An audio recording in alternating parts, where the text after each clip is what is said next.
नमस्कार दोस्तों, मैं गिरजेश कुमार तिवारी आप सब लोग के सामने बीम्स एंड ट्रस का नेक्स्ट लेक्चर लेके आ रहे हैं। बीम्स एंड ट्रस के 5 लेक्चर हो चुके हैं, जिसको हमने डिटेल में आपको बीम्स और ट्रस की बेसिक एनालिसिस कराया है। अभी बीम्स में शियर फोर्स और बेंडिंग मोमेंट डायग्राम हम अलग से एक्सक्लूसिवली उसको क्या करेंगे, सोम के लेक्चर में लेके आएंगे, सोम के प्लेलिस्ट में लेके आएंगे। तो ध्यान रखिएगा, आज का लेक्चर आपका बीम्स एंड ट्रस का बेसिक और लास्ट लेक्चर होगा, जिसमें हम सब लोग कुछ न्यूमेरिकल भी करेंगे और जीरो फोर्स मेंबर के बारे में जानेंगे। ये क्या होता है कि ऑब्जर्वेशन से चीजें बता सकते हैं, तो उसी ऑब्जर्वेशन को हम जानने की कोशिश करेंगे और आज हम जीरो फोर्स मेंबर की उपयोगिता के बारे में भी जानेंगे। बात समझ में आ रही? तो हमें ये समझना है कि जीरो फोर्स मेंबर क्यों लगाया जाता है और जीरो फोर्स मेंबर होता क्या है। तो आज के लेक्चर्स में हम कुछ क्वेश्चंस करेंगे जो सब्जेक्टिव पॉइंट ऑफ व्यू से बहुत ही इंपॉर्टेंट है। जिनको एसएससी मेंस लिखना है उन्हें इन सबको देखना ही देखना है, उनको तो पेन और पेपर मतलब इसको लिख के करना है। अगर अब तो खैर ऑब्जेक्टिव होने लगा है, पहले यूपीपीएससी भी आपके मेंस पेपर कराती थी, तो उसमें ट्रस के न्यूमेरिकल पक्का आने ही आने थे। तो ट्रस का क्वेश्चंस आता ही है generally subjective point of view से। ऑब्जेक्टिव पॉइंट ऑफ व्यू से इसलिए इंपॉर्टेंट होता है कि अगर आप एक बड़े क्वेश्चन की समझदारी डेवलप कर लेते हैं तो आप आसानी से छोटे छोटे क्वेश्चंस को सॉल्व कर लेंगे। तो अब हम सब लोग आगे करते हैं। हाँ, इससे पहले हम आपसे चाहेंगे कि आप मैक्सिमम स्टूडेंट्स तक इस वीडियो को शेयर करें, मैक्सिमम लोगों तक पहुंचाएं, मैक्सिमम लोग सीख सके। जितने भी अपने कॉलेज के ग्रुप में आप शेयर करिए, अपने पॉलिटेक्निक कॉलेज, अपने बीटेक कॉलेज, जिस कॉलेज से आप रिलेटेड रहे हैं उसमें आप शेयर करें। फर्स्ट ईयर के सारे स्टूडेंट्स के लिए बहुत ही इंपॉर्टेंट है। अगर वो सेमेस्टर एग्जाम दे रहे हैं तो और इम्पॉर्टेंट है। अगर आप मैकेनिकल या सिविल इंजीनियरिंग के स्टूडेंट्स हैं तो मैकेनिक्स आपको आनी ही चाहिए, जिसको हम पूरा आपको कंप्लीट करा ही रहे हैं। बात समझ में आ रही? तो अब इसको आप मैक्सिमम लोगों में शेयर करें वीडियो को। अगर अभी तक माय चैनल को सब्सक्राइब नहीं किया तो अभी सब्सक्राइब कर लें। पहले सब लोग सब्सक्राइब कर लें, फिर वीडियो को आगे कंटिन्यू करते हैं। वीडियो पसंद आए तो लाइक भी कर सकते हैं, और सब लोग लाइक करेंगे तो हमें अच्छा लगेगा। आप जितने लोगों तक पहुंचाएंगे उतना ही हमारे लिए भी अच्छा होगा, आपके लिए भी। हम क्या करेंगे, जिससे ज़्यादा वीडियो आपके लिए बनाएंगे और आपके लिए यूजफुल होगा। बस सही, तो मैक्सिमम लोगों तक शेयर करें। शुरू करते हैं। जीरो फोर्स मेंबर होता क्या है, ठीक है। वर्ड्स में जाइए, देखिए ट्रस क्या है। ढेर सारे स्ट्रेट एलिमेंट, ढेर सारे सीधे सीधे एकदम सीधे स्ट्रेट एलिमेंट से मिलकर बना हुआ है। जो स्ट्रेट है, सिलेंडर है, एंड्स पर जुड़ा हुआ, लोडिंग एंड्स पर है, सारे पिंस आपके फ्रिक्शनलेस हैं और बीच में कोई लोड नहीं है, सारा लोड ज्वाइंट पर है। ये सारी चीजें हम एजम्पशंस में मान चुके। जीरो फोर्स, अब क्वेश्चन आया जीरो फोर्स मेंबर क्या है। कोई एक ऐसा मेंबर जिसके उस पर क्या हो, कोई भी फोर्स ना लग रहा हो, किसी भी मेंबर में जिसमें कोई भी एक्सियल। अब देखिए ट्रस के सारे मेंबर्स में या तो एक्सियल कंप्रेसिव फोर्स लगेगा या तो एक्सियल टेंसाइल फोर्स लगेगा। एक दो बातें और ध्यान रखिए, ट्रस के सारे मेंबर्स में एक्सियल कंप्रेसिव या टेंसाइल फोर्स लगता है, पहली बात। दूसरी बात, ऐसा कोई भी मेंबर जिसमें आपका एक्सियल टेंसाइल लोड हो, जिसमें सिर्फ क्या हो, एक्सियल टेंसाइल लोड हो, उसको हम टाई बार कहते हैं। टाई मतलब लटका हुआ बार। तो अब देखिए टाई क्या होता है, खिंचाव ही तो हमेशा पैदा करता है। तो ऐसा कोई भी मेंबर जिसमें क्या हो, एक्सियल टेंसाइल लोड ही हो, एक्सियल टेंसाइल लोड, तो ऐसे सारे हम बार्स को क्या बोलते हैं, टाई बार। टाई बार, ये बहुत छोटे छोटे क्वेश्चंस हैं पर आ जाते हैं। एक्सियल टेंसाइल और सिर्फ क्या हो, एक्सियल कंप्रेसिव हो।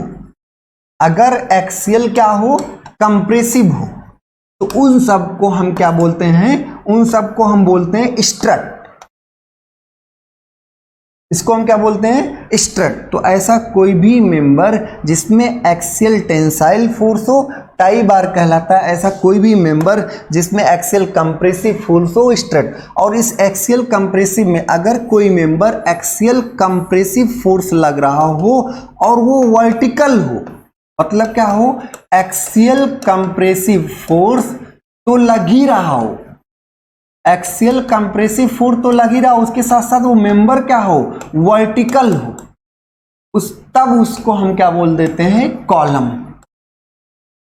उसको हम क्या बोल देते हैं, कॉलम।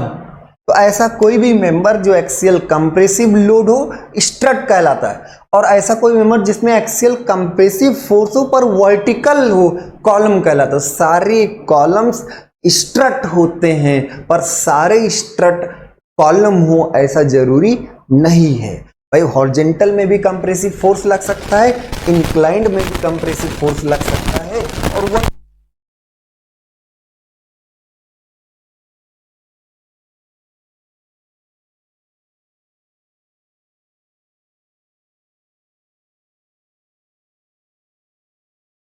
कॉलम। ये आपके लिए था। अब जीरो फोर्स मेंबर, कोई भी ऐसा मेंबर जिसमें कोई भी फोर्स ना लो, लग क्या सकता था, एक्सियल टेंसाइल या कंप्रेसिव, तो कोई भी एक्सियल टेंसाइल या कंप्रेसिव फोर्स ना हो उसको हम क्या बोलेंगे, जीरो फोर्स मेंबर। अब इसको लगाएंगे क्यों भाई, जीरो फोर्स मेंबर तो कोई फोर्स कैरी कर नहीं रहा, तो लगाएगी क्यों, एक्स्ट्रा में क्यों लगाएंगे। देखिए जीरो फोर्स मेंबर एक बार लगने की वजह से स्टेबिलिटी बढ़ती है, पहली बात, क्योंकि रिडंडेंट चेन बढ़ेगा, फालतू में आप एक दो और एक्स्ट्रा लगाओ तो रिडंडेंट एक तरीके से होगा। तो कभी भी जीरो फोर्स मेंबर से स्टेबिलिटी बढ़ती है, पहली बात।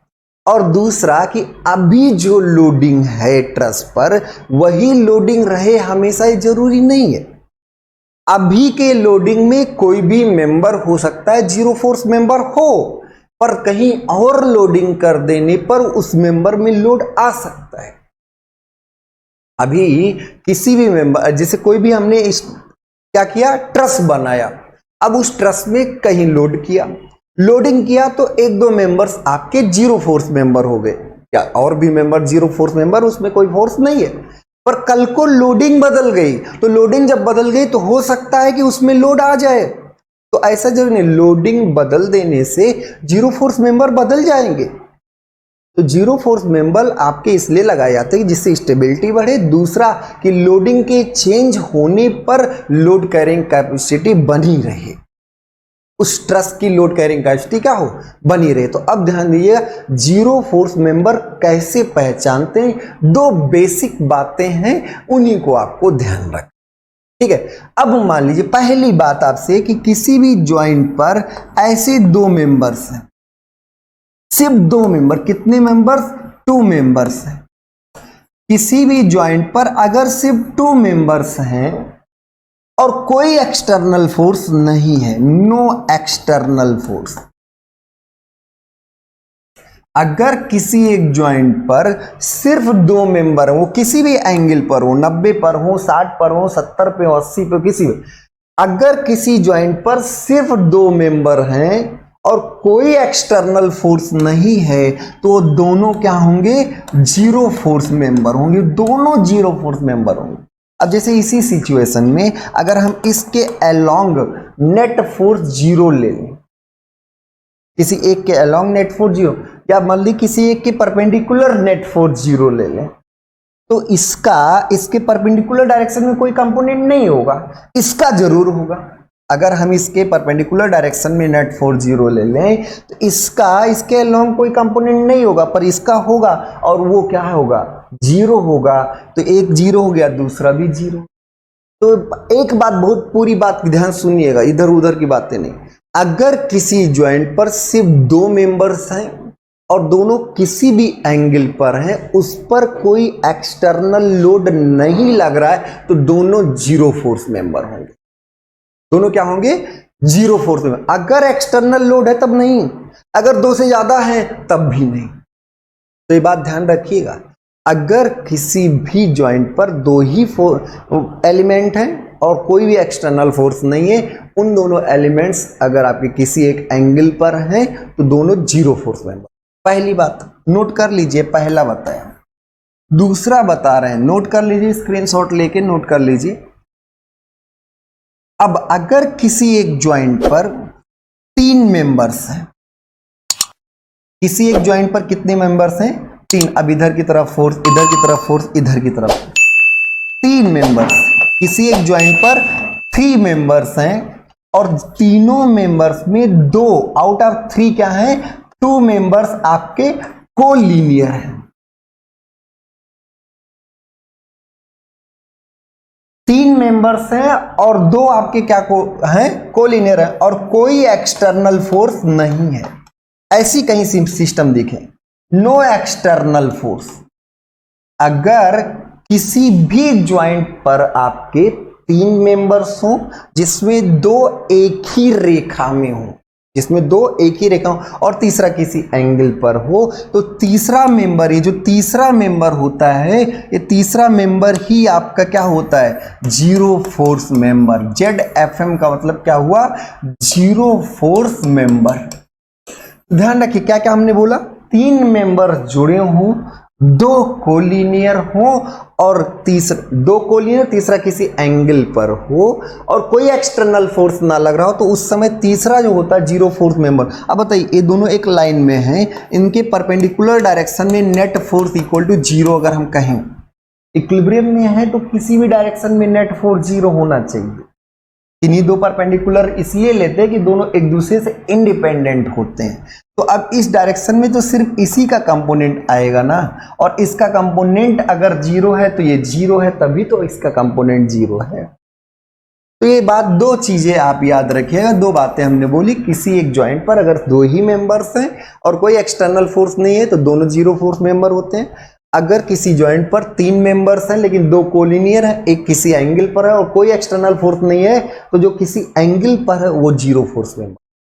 बात अब पढ़िएगा, if 3 force act at a joint, if 3 force act, अब ये समझ पा रहे हैं क्यों? अगर इसके परपेंडिकुलर डायरेक्शन में हम नेट फोर्स 0 करना चाहें, इन दोनों का कंपोनेंट तो नहीं आएगा, लेकिन इसका कंपोनेंट कुछ तो आएगा और वो कंपोनेंट 0 होगा, तो इसका मतलब ये फोर्स 0 होगा, तभी तो कंपोनेंट 0 होगा। बात समझ में आ गई ना? तो अब हम बात करते हैं, if 3 forces act at a joint, कितने forces? 3 forces act at a joint and 2 of them are along the same straight line. कितने? 2 ऑफ देम, उन तीनों में से 2 of them are along the same straight line, then for the equilibrium of the joint के equilibrium में बने रहेंगे, जो कि हर कोई joint equilibrium में होता है, then for the equilibrium of the joint the third force should be equal to 0। तो अगर किसी एक ज्वाइंट पर 3 फोर्सेस लग रहे हैं जिसमें 2 एक ही लाइन में हैं, तो इक्विलिब्रियम में बने रहने के लिए इस फोर्स का क्या होगा? कंपोनेंट 0 का, वो फोर्स आपका क्या होगा? 0 होगा। तो इसको भी आप नोट कर लीजिए। अब जैसे ये सिस्टम आपको दिया गया, नोट कर लीजिए सब लोग, स्क्रीनशॉट इसका ले लीजिए, आगे बढ़ते। ये आपको सिस्टम दिया गया, अब इसमें आप बताएंगे कि जीरो फोर्स मेंबर क्या होगा। जैसे हम देख के तो हम बहुत कुछ बता दें, जैसे इस ज्वाइंट पर देखें तो यहां पर रिएक्शंस ऐसे ऊपर की तरफ है, इधर कोई कंपोनेंट नहीं होगा, तो ये भी एक जीरो फोर्स मेंबर होगा। अरे भाई ये दोनों एक दूसरे के बराबर, लेकिन इधर की तरफ से कोई फोर्स ही नहीं, तो ये भी जीरो फोर्स मेंबर होगा। ऐसे अगर यहां पर हम देखें, यहां पर जो रिएक्शन है ऊपर की तरफ होगा, तो ये दोनों कंपोनेंट बराबर, पर ये क्या होगा? जीरो फोर्स मेंबर होगा। इन दोनों में कोई फोर्सेस नहीं हो, यहां पर हम कोई कंक्लूड नहीं कर सकते, क्योंकि यहां पर एक्सटर्नल फोर्स भी है और 3 और मेंबर्स हैं। इसमें तो 0 है पर 3 और मेंबर, तो यहां कंक्लूड नहीं कर सकते। यहां पर सिर्फ 2 मेंबर नहीं, यहां पे 3 मेंबर्स हैं, एक ये 2 और 3 मेंबर्स है, इसलिए यहां पर भी हमारे पास कोई जुगाड़ नहीं है। यहां पर 4 मेंबर्स हैं। लेकिन अगर हम यहां पर देखें तो इस ज्वाइंट का जब हम फ्री बॉडी डायग्राम बनाएंगे तो ऐसे बनेगा, FEH इधर की तरफ ऐसे, तो इधर क्या होगा? FED, और इधर की तरफ क्या होगा? FEF। EF इधर की तरफ होगा, ED इधर की तरफ होगा और ऐसे FEH इधर की तरफ होगा। तो इस ज्वाइंट पर 3 फोर्सेस ऐसे लग रहे होंगे, इधर इधर इधर। अब अगर हम देखें तो ये दोनों कोलिनियर हैं और ये इसके परपेंडिकुलर सहयोग किसी भी एंगल पर होता, परपेंडिकुलर नहीं, किसी भी एंगल पर, तो इस पर फोर्स क्या होगा, 0। तो ये भी एक क्या है, 0 फोर्स मेंबर, क्योंकि अगर हम यहां पर सिग्मा Fy 0 कर दें तो FEH 0 हो जाएगा। सिग्मा Fy 0 करने पर FEH क्या हो जाएगा, 0। ये भी 0 फोर्स मेंबर। यहां पर हम कुछ नहीं कह सकते क्योंकि 3 मेंबर्स हैं, तो यहां पर भी हम 0 फोर्स मेंबर डायरेक्टली नहीं कह सकते। तो कितने 0 फोर्स मेंबर हुए इसमें, 0 फोर्स मेंबर। एक तो हम यहां से ऑब्जर्व करके सर AG, उसके बाद BH, AG और फिर BH और उसके बाद EH, उसके बाद क्या है EH। इन तीनों में ऑलरेडी हम ऑब्जर्वेशन से ही बता दिए कि इन तीनों मेंबर्स में कोई फोर्स डेवलप नहीं होगा, इसलिए इसका नाम क्या हो गया, 0 फोर्स मेंबर। नोट कर लीजिए, समझ गए होंगे। यहां पर जब हम ज्वाइंट पर बनाएंगे तो ये दोनों तो एक लाइन में है, तीसरा आपका 0 हो जाएगा। ऐसे यहां जब बनाएंगे दोनों लाइन में, तीसरा क्या हो जाएगा, 0 हो जाएगा। ये रिएक्शन है, समझ में आ रही ना बात। तो आगे बढ़ते हैं, अगला इस क्वेश्चंस को करें, मोस्ट इंपॉर्टेंट क्वेश्चंस में से है, बहुत इंपॉर्टेंट क्वेश्चन है।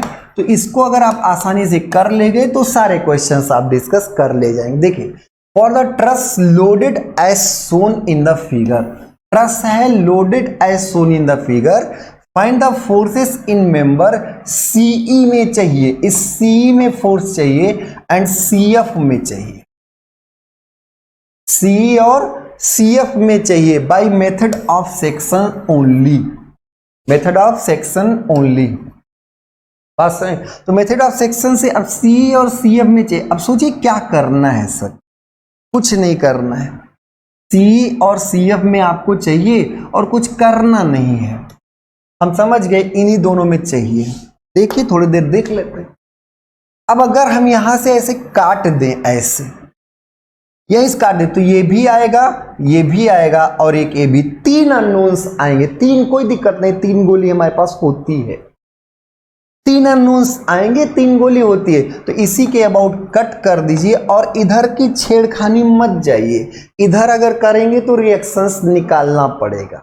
जैसे इस साइड से भी एनालिसिस कर सकते हो, उस साइड से भी कर सकते हो। जब आप कट करते हैं तो कोई बाउंडेशन नहीं कि राइट साइड से करें या लेफ्ट साइड, दोनों सेक्शन से आंसर सेम आएगा। लेकिन यहां पर आपको रिएक्शंस निकालने पड़ेंगे ना पहले, तो रिएक्शन हम निकालना नहीं चाहते, उधर का पूरा काट कर ले आए। तो उधर का जब पूरा काट कर ले आओगे तो ऐसे कुछ बनेगा, इधर की तरफ ऐसे खींचा होगा FCE, ऐसे इसमें तिरछा खींचा होगा, क्या होगा FCF, और इधर ये तरफ खींचा होगा, क्या होगा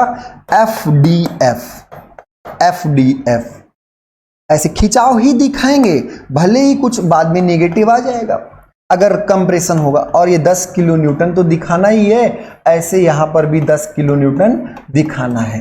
ये G है, ये 3 मीटर। जब फ्री बॉडी डायग्राम बनाए डायरेक्शन भी दिखाए, मतलब वो डायमेंशंस भी दिखाए। ये F है और यहां पर भी 5 किलो न्यूटन लग रहा है। ये क्या है, E। देखिए बन गया ना इतने पोर्शंस का। इसके आप दाहिने साइड के पोर्शन का फ्री बॉडी डायग्राम बना दी, कुछ नहीं किया है भाई, वैसे लाके कॉपी डिट्टो उतार दिया है। टेंशन टेंशन टेंशन हो गया।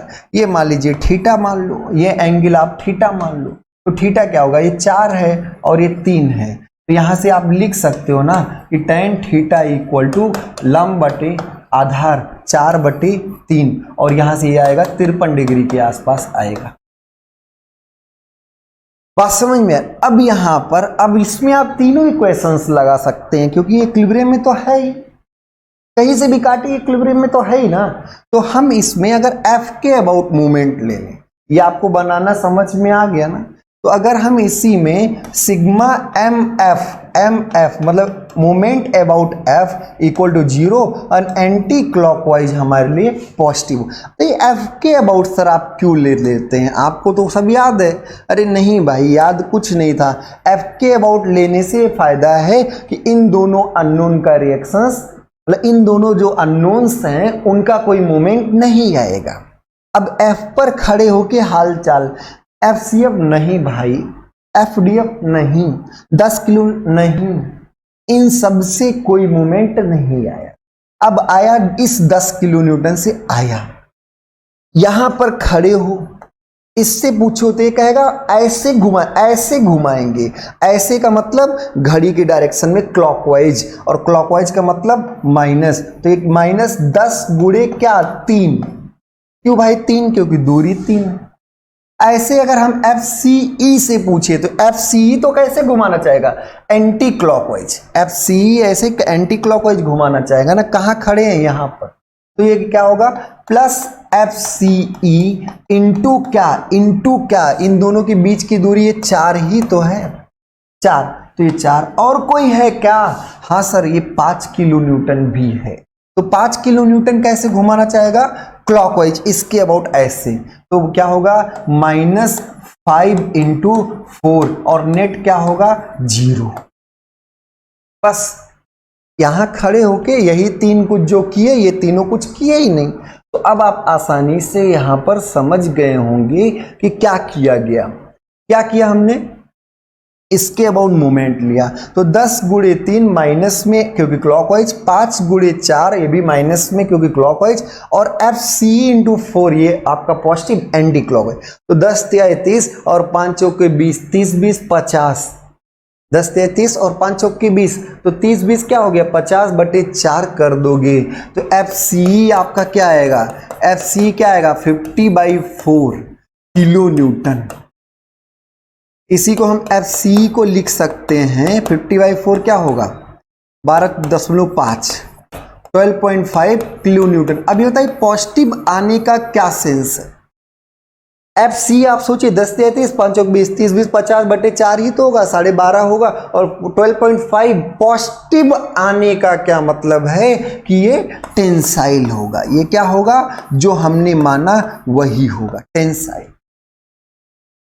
यहीं से काम खत्म नहीं होता, CE का निकल चुका, CE का हमने निकाल लिया, ये ओके टेस्टेड। तो FCE जो आया वो क्या आया 12.5 किलो न्यूटन, 12.5 किलो न्यूटन, वो भी क्या टेंसाइल की कंप्रेसिव, टेंसाइल की कंप्रेसिव, तो सर टेंसाइल क्या आया वो आपका टेंसाइल। तो यहां पर 12.5 किलो न्यूटन, ये भी बताना बहुत जरूरी होता है कि कैसा होगा टेंसाइल। CF चाहिए, अब आपको क्या चाहिए CF।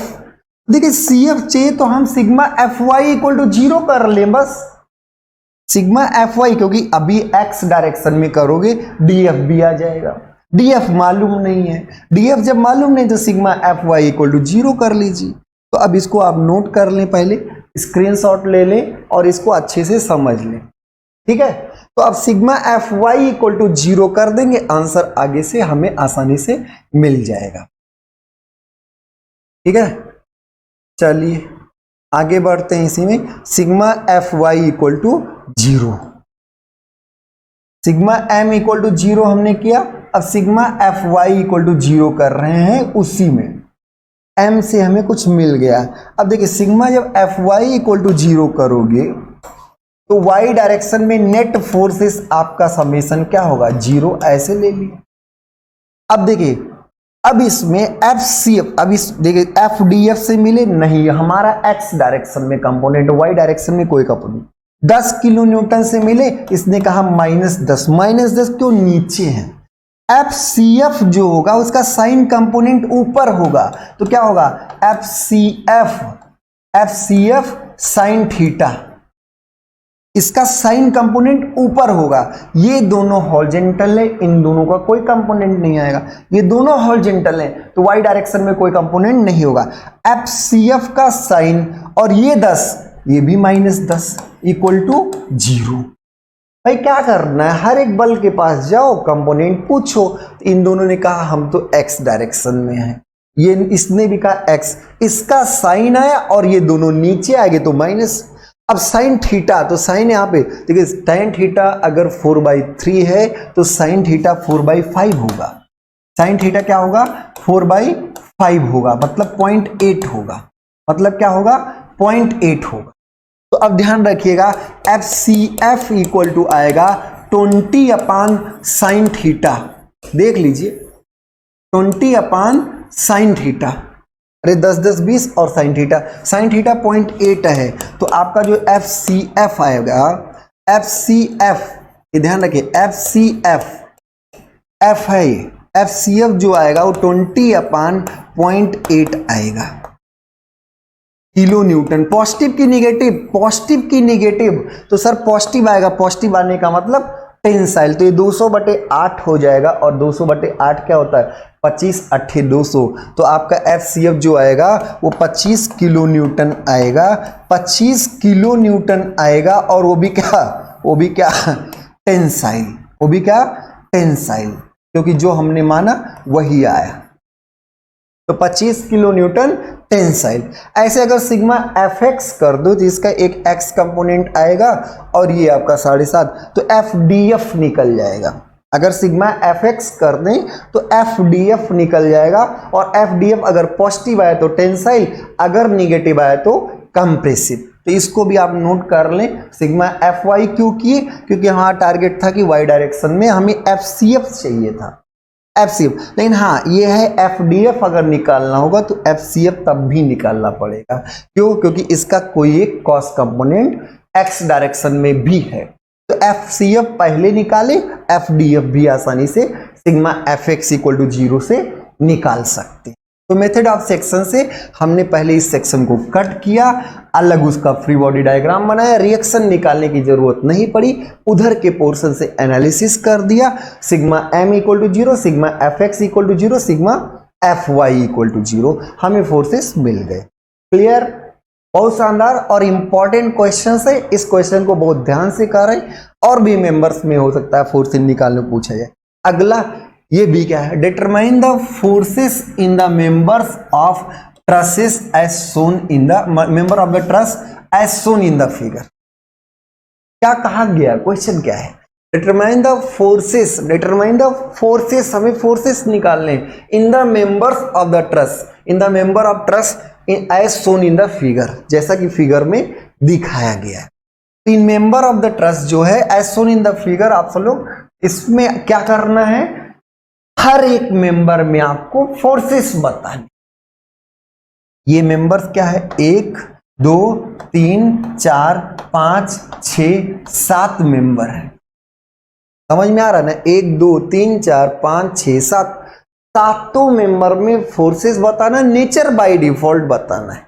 नेचर समझ रहे ना कि टेंसाइल है कि कंप्रेसिव। अब इसमें क्या, सब में अगर करना है तो आप फ्री बॉडी डायग्राम पहले रिएक्शंस निकाल, तो पूरे ट्रस का एक साथ फ्री बॉडी डायग्राम बनाने पर अगर पूरा एक साथ, तो यहां पर AY आएगा, पिन ज्वाइंट है भाई, तो पिन ज्वाइंट है तो AY आएगा, AY ऊपर मान लिया, ऐसे आपका AX आएगा। अब देखिए इधर आप माने चाहे उधर माने, पॉजिटिव निगेटिव अपने आप एडजस्ट कर लेगा, तो हमने क्या माना, AX इधर की तरफ मान लिया, इधर। ये दोनों कंपोनेंट क्यों आएंगे, क्योंकि सर पिन ज्वाइंट है, तो ये AY हो गया और ये क्या हो गया, AX हो गया, ये AY और ये AX, ऐसे यहां पे क्या हो गया, DY, ऐसे यहां पे क्या हो गया, ये DY हो गया, ये AX, ये AY और ये DY, और कोई तो लगेगा नहीं। तो पूरा स्ट्रक्चर में ये पूरा हमने क्या, पूरे ट्रस को, कंप्लीट ट्रस को केवल हमने यहां पर सपोर्ट्स हटा के फ्री बॉडी डायग्राम बना दिया, क्या हटा के, सपोर्ट्स हटा के फ्री बॉडी डायग्राम हमने बना दिया। अब अगर हम A के अबाउट मूवमेंट लें, अगर हम यहां पर क्या लें, सिग्मा MA = 0, तो A के अबाउट मूवमेंट लेंगे, AX और AY का कंपोनेंट नहीं आएगा, AX और AY का कंपोनेंट नहीं आएगा। ऐसे 24 से बात करें, यहां खड़े हैं ना, इन दोनों से मुलाकात होगी, 24 से बात करें, 24 कहेगा क्लॉकवाइज घुमाएंगे, -24 क्लॉकवाइज, -24 इंटू 2, डिस्टेंस अगर 60 है भाई, 60 है तो ये 2 ही होगा ना ये डिस्टेंस। ऐसे फिर और किससे बात करें, 12 वाले से, तो 12 वाला भी कहेगा कि हम क्लॉकवाइज ही घुमाएंगे बशर्ते ये दूरी, क्लॉकवाइज ही घुमाएगा बशर्ते क्या होगी, ये दूरी, और ये दूरी आपकी क्या होगी, ये आपका 4, ये पूरा है, ये 4 है, तो ये क्या, ये दूरी क्या होगी, ये भी तो 4 है ना, 60 का, तो ये क्या आएगा 4 sin 60, ये दूरी क्या होगी 4 sin 60, तो 12 इंटू 4 sin 60, 4 का sin 60 ही तो ये दूरी होगा, ये दूरी 4 sin 60, ये बाई cos और ये sin, तो 12 इंटू 4 sin 60 और कोई हाँ dy plus dy into 8 equal two into 8 कैसे आ गया, 8 कैसे आ गया, तो ये 4 है और ये 4 4 4 8 हो गया, तो ये 8 हो गया, ये आपका सॉल्व। तो यहां से आपने क्या निकाला dy, यहां से आपने क्या निकाला dy का मान। अब आप dy निकाल चुके हैं, सिग्मा fx कर दीजिए तो ax निकल जाएगा। अब सिग्मा fx उधर की तरफ पॉजिटिव, तो माइनस ax, क्यों माइनस ax, ax इधर है, और प्लस क्या होगा 12 equal to 0, minus ax plus 12 equal to 0, यहां से निकल के आएगा ax इक्वल टू 12, यहां से क्या आएगा ax इक्वल टू 12। अगर सिग्मा fy कर दें, अगर हम सिग्मा fy कर दें, सिग्मा fy इक्वल टू कर दें, तो हमें क्या मिल जाएगा ay ऊपर की तरफ प्लस dy हम निकाल चुके हैं और माइनस 24 इक्वल टू 0, ay ऊपर dy ऊपर और माइनस 24 और कोई बल ही नहीं है, तो ay और dy निकाल चुके, तो ay भी यहां से निकल जाएगा, ax भी निकल गया, ay भी निकल गया, dy भी निकल गया। सारी वैल्यूज आप निकाल ली, ये 24 गुणे 2, ये 12 गुणे 4 गुणे sin 60 और बटे 8 करोगे, dy का मान आ जाएगा, dy का मान यहां रखोगे, ay पता चल जाएगा, ay और यहां पर ax हमें पता है, तो हम सारी चीजें निकाल चुके हैं। अब आप इसमें चाहे मेथड ऑफ जॉइंट लगाएं, चाहे मेथड ऑफ सेक्शंस लगाएं, मेथड ऑफ जॉइंट्स यहां पर ज्यादा सुटेबल है, ठीक है। तो अब हम इसको आगे बढ़ाते हैं। तो अब आप इसमें इधर रिएक्शंस निकाल चुके हैं, ax मालूम है, ay मालूम है, ax मालूम है, ay मालूम है, dy भी मालूम है। अब हम यही इधर से ही चलते हैं इस वाले जॉइंट पर, तो अगर d वाले जॉइंट पर देखें तो यहां dy हमें मालूम है, यहां पर d है, और ये क्या है, इधर क्या होगा FED और इधर क्या होगा FCD, और यहां क्या लगा है 60, यहां पर ये फोर्स और यहां पर ये फोर्स, तो हम इस पिन का डी वाले पिन का फ्री बॉडी डायग्राम बनाए, dy हमें मालूम है, FED और FE। अब इसमें सिग्मा FY करोगे तो आपको जब सिग्मा FY करोगे तो FCD sin 60, FCD का sine component plus dy equal to 0, तो FCD आपको मिल जाएगा, जो भी वैल्यू मिले नेगेटिव मिलेगा, ये कंफर्म। ऐसे अगर सिग्मा fx इक्वल टू 0 करेंगे तो fx उधर की तरफ पॉजिटिव, अब यहां से माइनस FED और माइनस FED के बाद minus FCD cos 60, minus FCD क्या cos 60।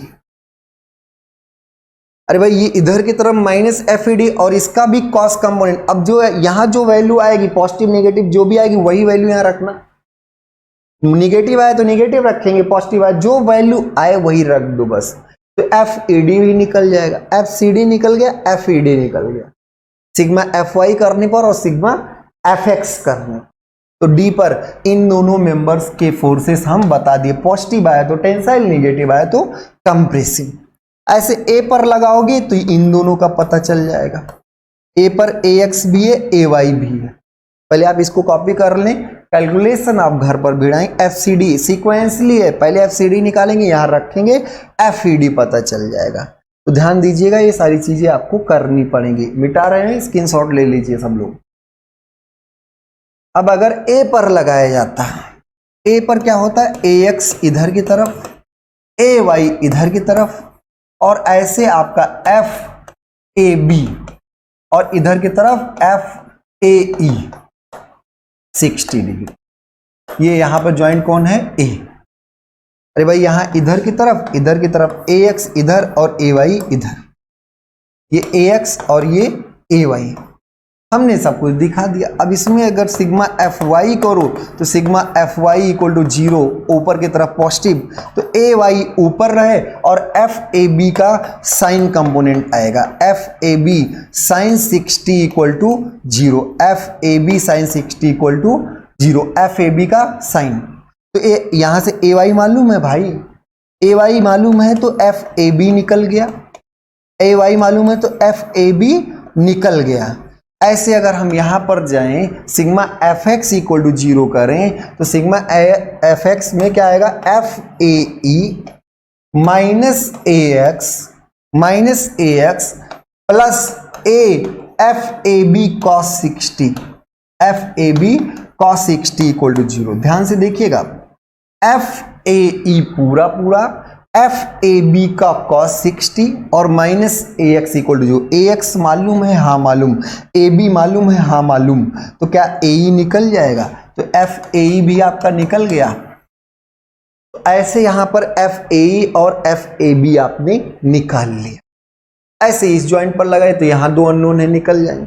या अब यहां पर अभी नहीं लगा सकते, अच्छा यहां पर भी लगा सकते हैं, तो ये आपके बी और ई सी निकल जाएंगे, बी और ई सी निकल जाएंगे। ध्यान रखिएगा, ये दोनों आपके निकल जाएंगे। यहां पर ये दोनों मेंबर्स में फोर्सेस बराबर होंगे, ध्यान रखिए, इन दोनों मेंबर्स में फोर्सेस क्या होंगे, बराबर होंगे, क्योंकि आप उसको देख सकते हैं, बस एक टेंसाइल होगा, एक कंप्रेसिव होगा, एक पॉजिटिव आएगा, एक नेगेटिव आएगा। खैर, तो ई पर आप लगा सकते हैं, ए ई मालूम है, ई डी मालूम है, ये दोनों नहीं मालूम है, सॉल्व हो जाएंगे। इस पर भी लगा सकते हैं, इस पर भी लगा, तो सारे फोर्सेस में आप हर एक पिन पर आप एक एक करके एट पिन डी पहले किया, फिर पिन ए किया, फिर बी कर लो, सी कर लो, एक बार बी कर लो, एक बार सी कर लो, सारे फोर्सेस आपको पता चल जाएंगे। या आप ई कर लो, सी कर लो, या आप ई और बी कर लो, मतलब दो ज्वाइंट्स और करने पड़ेंगे, सातों में आपके निकल जाएंगे। पॉजिटिव आया तो टेंसाइल, नेगेटिव आया तो कंप्रेसिव। बात समझ में आ रही? इसका भी स्क्रीनशॉट लीजिए। कैलकुलेशन आपको करना पड़ेगा, थोड़ा सा लेंदी प्रोसेस है।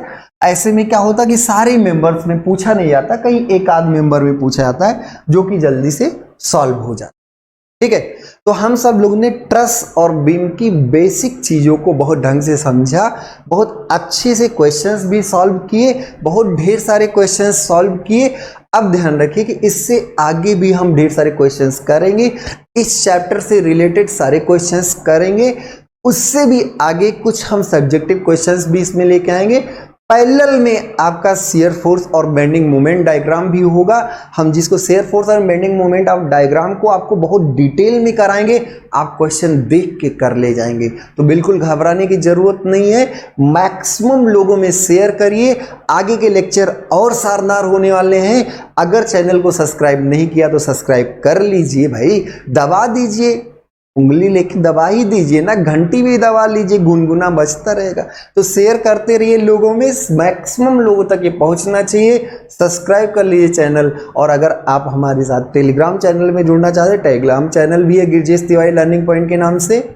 इंस्टाग्राम यूज कर रहे हैं तो उस पर भी गिरजेश तिवारी लर्निंग पॉइंट से, जिसका सबका लिंक आपके डिस्क्रिप्शन बॉक्स में दिया हुआ है। जितनी प्लेलिस्ट भी बनी है सबका आपको डिस्क्रिप्शन बॉक्स में लिंक्स दिए हुए हैं। सीक्वेंसली आपको हर एक चैप्टर को देखते रहेंगे, बहुत अच्छी समझदारी डेवलप हो जाएगी, बहुत कुछ आप सीख लेंगे, बहुत मज़ा आएगा। आप भी सोचेंगे कि कई चीज़ें आपको बहुत नहीं आ रही थी, हमने उसको आपको डिटेल में कराया। ठीक है, मैकेनिक्स बहुत इंपॉर्टेंट है, और आगे हम ऐसी इंपॉर्टेंट चीज़ें कराते रहेंगे और सारे सब्जेक्ट से रिलेटेड कराते रहेंगे। आज के लिए इतना ही, बहुत बहुत धन्यवाद।